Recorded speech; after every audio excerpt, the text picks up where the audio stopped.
por Tranqueras FM 107.3. Frontera Abierta, el periodístico de la región. Frontera Abierta. Conducen Dr. Fabricio de la Rosa y Edgardo Rodríguez. Desde este instante, Frontera Abierta, el periodístico de la región. Campaña como la que se viene realizando por parte de Uruguay Soberano, doctor. Sí, muy Uruguay bien. Soberano, ahí va el movimiento que está juntando firmas para empezar a transparentar los contratos en Uruguay, ¿no? Sí. ¿Qué tema ese? Doctor, ya lo está escuchando. ¿Integrante o líder del movimiento es él? Él es vocero, es uno de los hombres que se lo presenta siempre como vocero. Doctor en leyes, Sí. periodista, Sí. político, ¿no? Bueno, tiene un pasado político. ¿Tiene pasado político? Claro. A ver, todos somos políticos, lo que pasa es que creo que no es político partidario. Hablamos de el doctor Ovenir Sartú, que está escuchándolo atentamente ya, doctor, la cual, por supuesto, lo tenemos en la nota central de Frontera Abierta. Doctor, ¿cómo le va? Buenos días. Bienvenido a Frontera Abierta, aquí a través de la 107.3 FM Tranqueras. ¿Cómo anda? Muy buenos días, un gusto hablar con ustedes. Bueno, el gusto es nuestro, doctor. Estaba escuchándolos y bueno, yo me considero un integrante. El Uruguay Soberano no tiene jerarquías, no tiene... tiene gente que trabaja en estas áreas y no tiene una jefatura, una cosa así, que soy un integrante y oficio de vocero muy comúnmente. Pero tampoco soy el único que habla por eso. Sí, sí. ¿Qué es el movimiento? Vamos a empezar por ahí, doctor. ¿Qué es el movimiento Uruguay Soberano?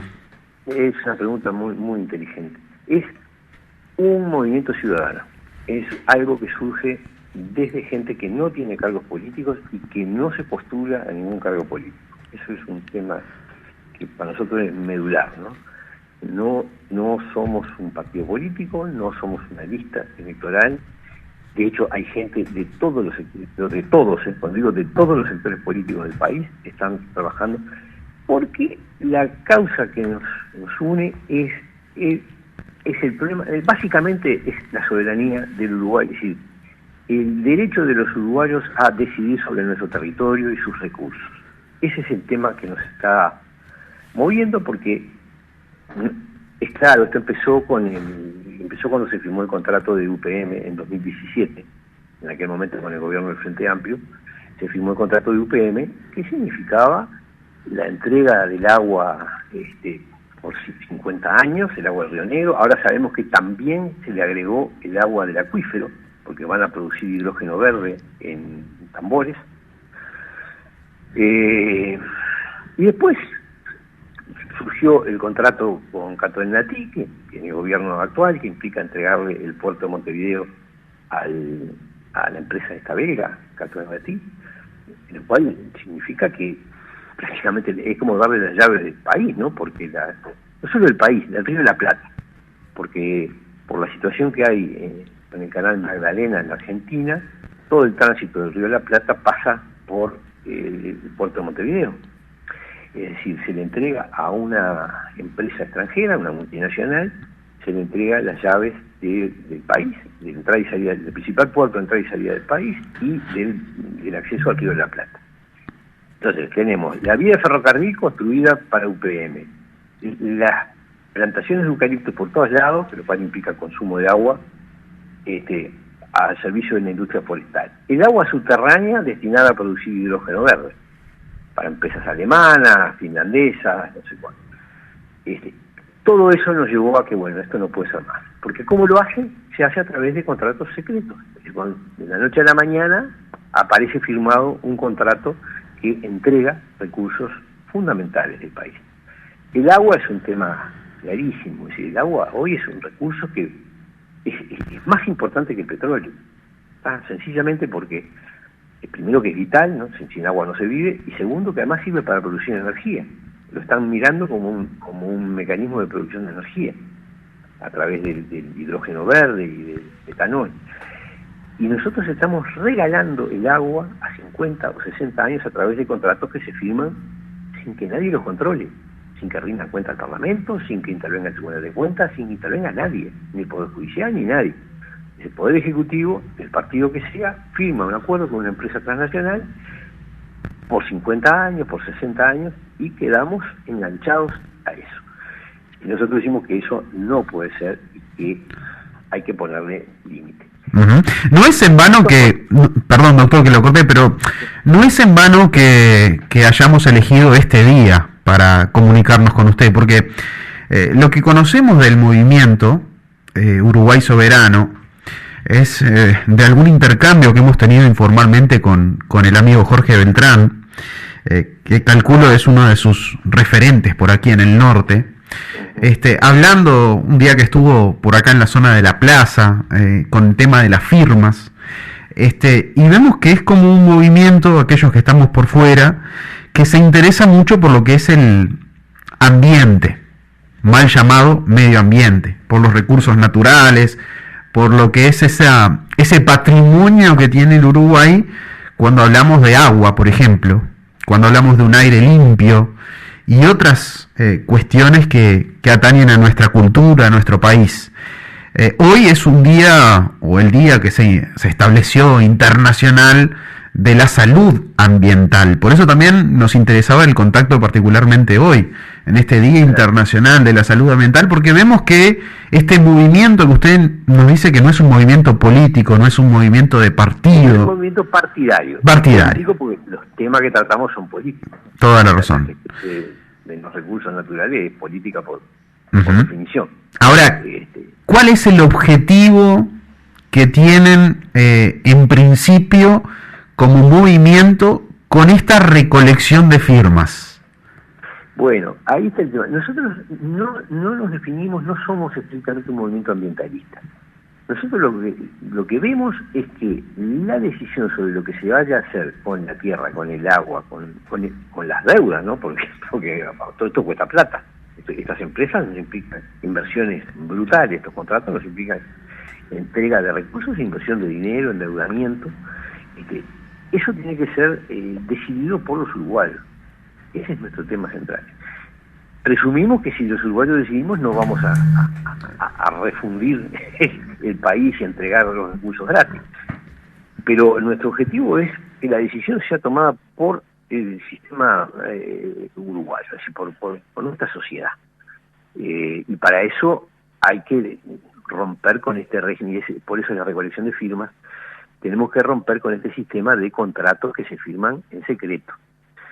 ¿De qué manera? Bueno, porque esos contratos se firman abusando de un vacío que tiene nuestra Constitución, ¿no? Eso, los que trabajamos en el derecho lo tenemos claro, que regula los tratados internacionales que firma el país, sí están regulados, tienen que tener aprobación parlamentaria. Pero los contratos no. Es decir, no dice una palabra sobre los contratos del Estado con empresas privadas. Y por esa vía es como nos están entregando, nos están regalando nuestros recursos esenciales, los más valiosos. Lo que queremos hacer nosotros es que los contratos de cierta importancia que firma el Estado, el Poder Ejecutivo, tengan que tener aprobación parlamentaria, con una mayoría especial, y que puedan ser sometidos a referéndum. Es decir, que la población, si un contrato es realmente dañoso, pueda decir no.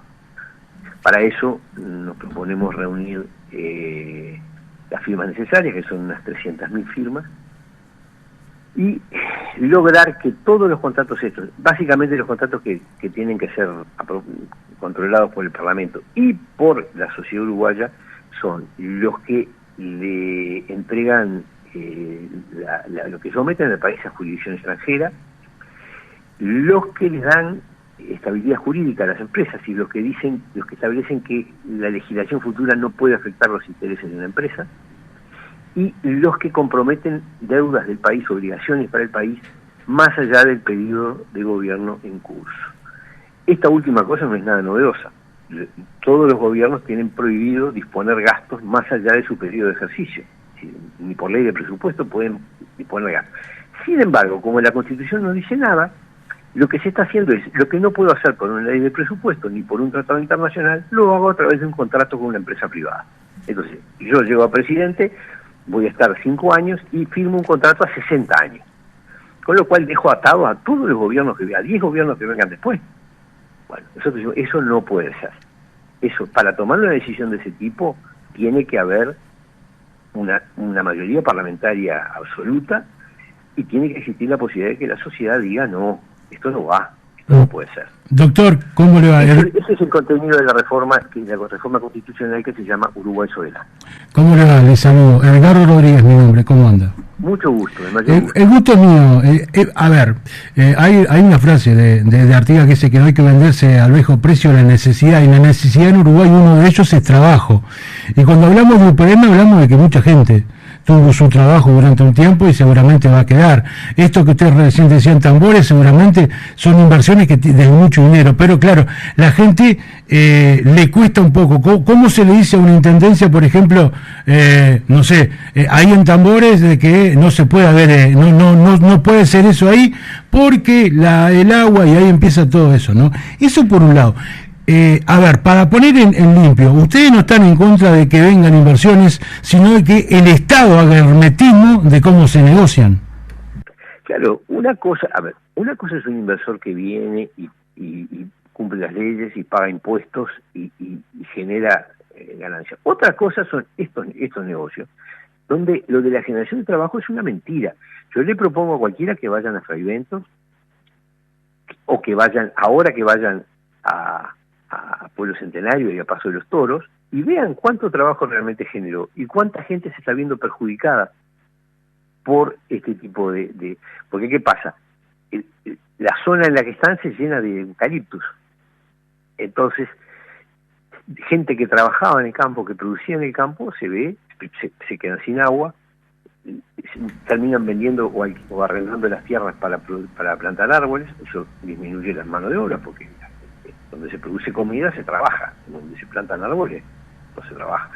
Hay que ver además cómo trabajan realmente estas empresas. Usan unas máquinas que vienen, agarran un brazo mecánico, agarran el árbol, lo serrucha por el pie, después lo pela y lo apila. O sea, no trabaja, es una persona que conduce la máquina, y no sé por cuánto tiempo va a precisar el conductor, porque a como vienen las cosas pronto va a ser un robot.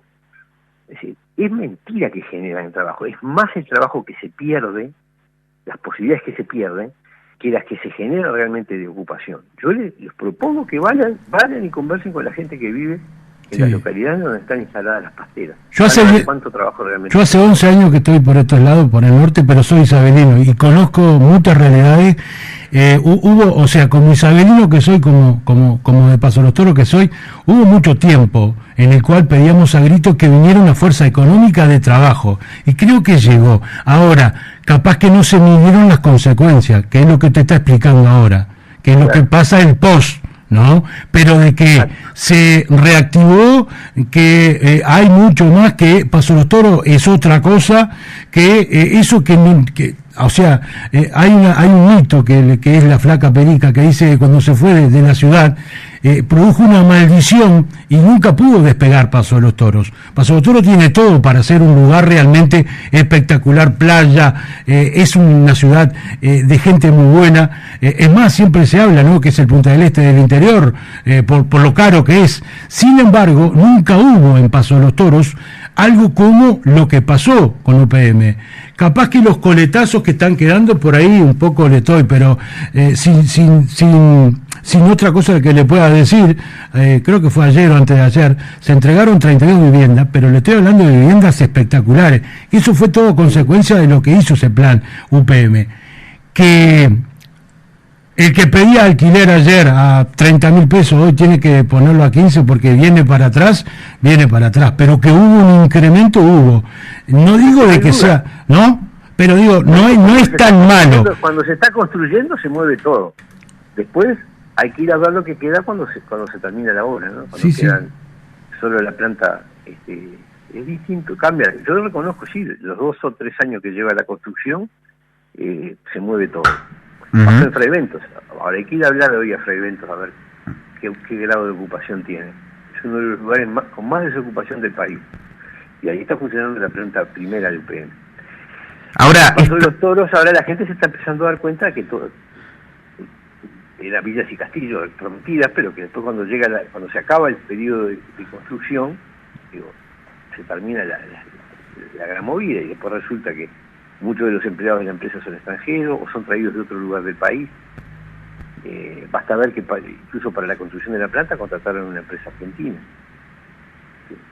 Uh-huh. Ahora, está toda Rusos, sí. esa situación del trabajo, esa quizás, para mí no, es una falacia, dicotomía entre el trabajo y el ambiente, que podemos discutir muchas horas sobre eso, pero me interesa, doctor, que usted, con ese conocimiento y con esa experiencia que ha logrado recolectar, interesado en estos temas, comente desde las consecuencias de lo que es ambiental o de las consecuencias de las pérdidas de los recursos humanos, de los recursos, naturales, de lo que es ese patrimonio que tenemos, como por ejemplo el agua.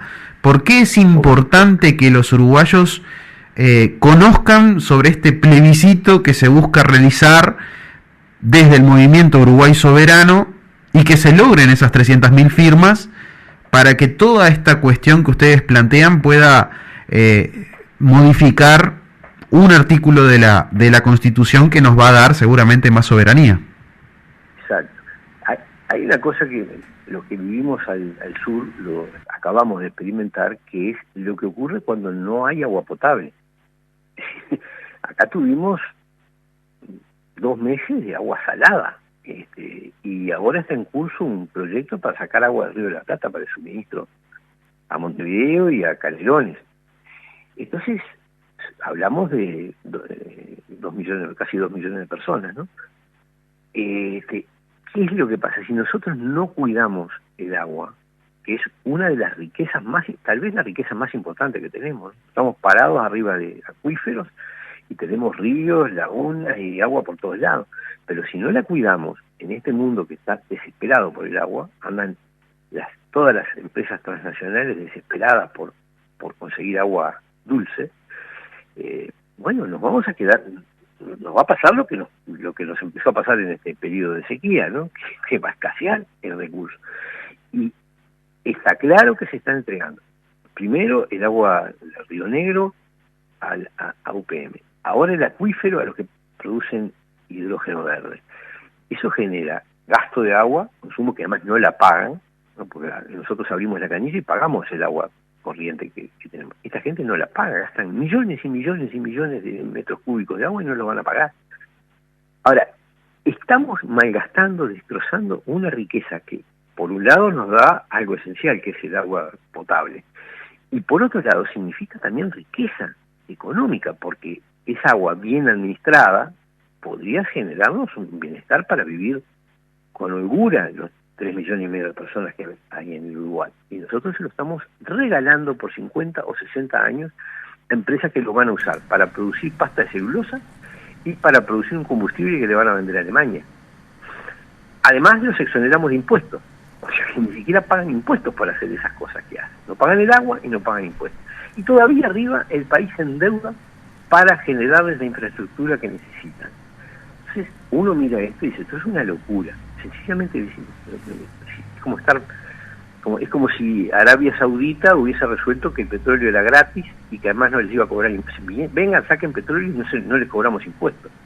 Es una locura. Bueno, esa locura estamos haciendo nosotros con un recurso que en no mucho tiempo va a valer más que el petróleo. Y no venderle las tierras a extranjeros también, digo, cosa que ha pasado en Argentina, ¿no? Los lugares donde... Otro problema que está pasando en toda América, ¿no? Que vienen estos intereses, se apoderan de las tierras, a través de eso se apoderan del agua o de los recursos que hay, porque en Argentina están con el litio también. Es decir, lo que está pasando en el mundo es que el poder económico se ha organizado y está estableciendo planes que ellos se llaman cadenas de valor, ¿no? Es decir, son mega empresas controladas por grandes fondos de inversión que hacen sus planes de producción como si el mundo fuera el fondo de su casa. Entonces, bueno, sí, vamos a sacar el agua de acá, vamos a sacar el litio de allá, le vamos a vender al mercado tal, vamos a colocar nuestro dinero en las islas Caimán o donde sea. Es decir, son proyectos económicos que son globales, que juegan con todo el mundo. Y a nosotros, los uruguayos, nos tocó ser los proveedores de agua y de tierra. En primer lugar de agua, en segundo lugar de tierra. ¿Para qué? Para producir celulosa y para producir un combustible que necesitan los europeos. Y eso lo están haciendo sin pagar por el agua y sin pagar impuestos. Entonces, cuando uno mira eso, dice, esto es una locura. Sí. Cualquiera que administra un bien que es de todos de esa manera está haciendo un crimen.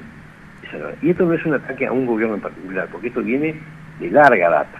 Acá el proyecto de que nosotros pasáramos a producir celulosa arranca en 1987. Primer gobierno de Sanguinetti, se aprueba la ley de forestación, después se aprueba la ley de zona franca, y al gobierno siguiente, el de la calle Padre, se crea la ley de puertos que permite entregar puertos privados, y ahí se armó después la ley de inversiones, y se creó toda la estructura para que esas empresas vinieran, tuvieran zonas francas, tuvieran puertos, tuvieran árboles para producir celulosa, y no se les cobraran impuestos.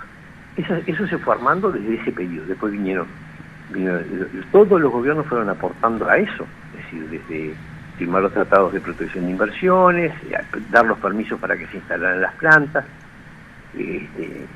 ahora entregar el puerto de Montevideo también, bueno, que queda en manos de empresas privadas. Es decir, vamos perdiendo el control de nuestro territorio a través de la firma de contratos que le dan a las empresas la llave del país. ¿Ha podido hablar con algún político sobre esto y cuál es la opinión en la política? Me imagino que debe ser todo lo contrario.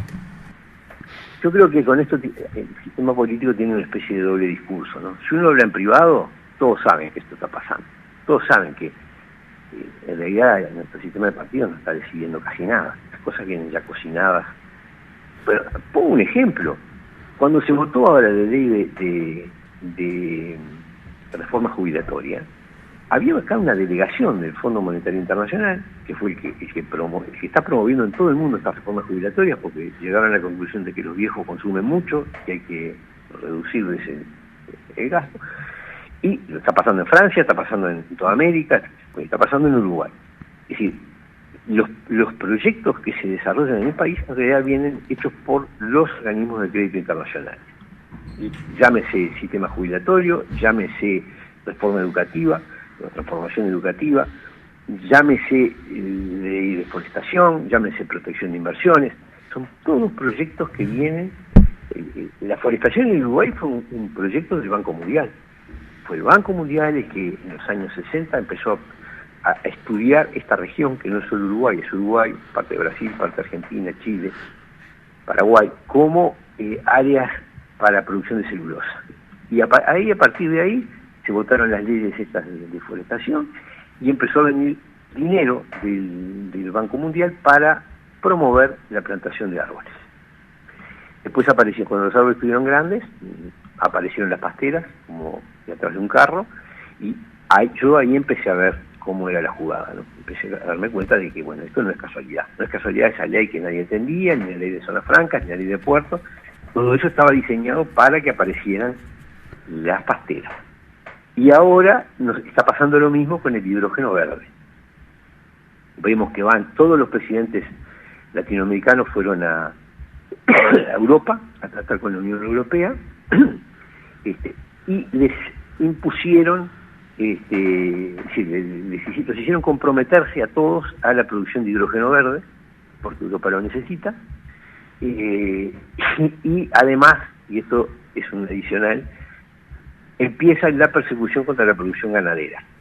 Es decir, se dice que la producción ganadera es la que contamina el aire y genera calentamiento, cambio climático y no sé cuánto, y ahora ya los países están firmando contratos de préstamo, les prestan dinero a condición de que reduzcan las emisiones de carbono de la producción ganadera. Entonces, nosotros sin comerla ni mover, éramos un país ganadero, producíamos comida, y nos están convirtiendo en productores de celulosa y de un combustible hecho a base de agua potable.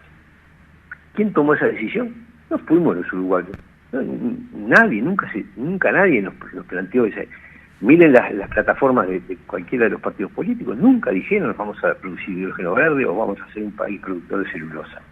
No, esas fueron decisiones de los organismos de crédito que nuestros gobernantes acatan.